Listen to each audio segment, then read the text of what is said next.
मनसेचा 18वा वर्धापन दिन नाशिकमध्ये होतोय। राज ठाकरेंची तोफ ही थोड्याच वेळात धडकणार आहे। खरं तर हा कसा असणार आहे मेळावा, काय एकूण नियोजन आहेत, राज ठाकरे कोणावर निशाणा साधणार हे आपण बोलूयात। माझ्यासोबत संदीप देशपांडे आहेत। संदीपजी, काय सांगाल गेल्या काही दिवसांपासूनच्या सर्व राजकीय घडामोडी, राज ठाकरेंच्या महायुतीसोबत नेत्यांसोबतच्या भेटीगाठी आणि आजचा वर्धापन दिन? गेले 18 वर्ष महाराष्ट्र नवनिर्माण सेनेचे आमचे महाराष्ट्र सैनिक सातत्याने आम्ही संघर्ष करतोय। सन्माननीय राजसाहेब आज यापुढे पक्षाची दिशा कशी असेल, कशा पद्धतीने मार्गक्रमण करायचं आहे हे निश्चितपणे आम्हाला मार्गदर्शन करतील। तो जे आदेश देतील त्या आदेशाप्रमाणे काम करू। 18 वर्ष झाली आम्ही, हा खूप भावनिक क्षण आहे आमच्यासाठी। 18 वर्ष एका पक्षात आम्ही काम करतोय, सन्माननीय राजसाहेबांच्या मार्गदर्शनाखाली काम करतोय।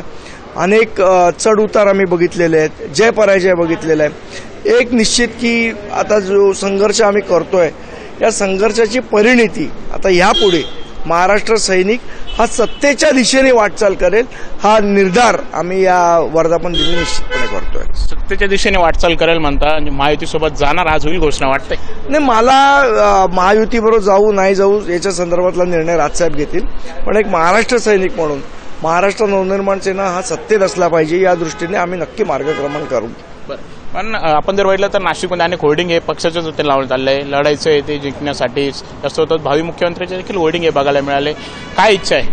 तर आमची इच्छा सत्तेत जाण्याची आहे आणि त्या दृष्टीने आम्ही काम करतोय, तयारी करतोय, मेहनत करतोय, जनतेच्या बरोबर संवाद साधतोय, जनतेकडे जातोय। आम्ही केलेली कामं लोकांना शेवट लोक ठरवतील, पण आम्ही निश्चितपणे त्या दृष्टीने मेहनत करू आणि प्रयत्न करू। पण तुम्हाला वाटतंय राजसाहेबांनी मुख्यमंत्री व्हावं?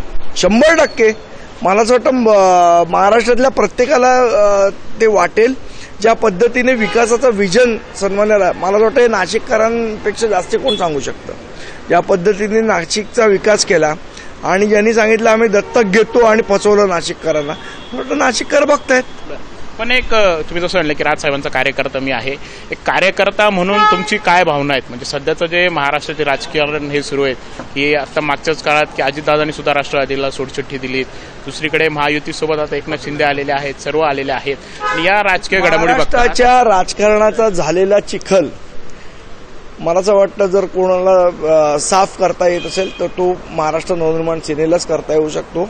आणि यामध्ये एक लोकांना स्वच्छ असं जर राजकारणी कोण वाटत असेल तर ते सन्माननीय राजसाहेब ठाकरे।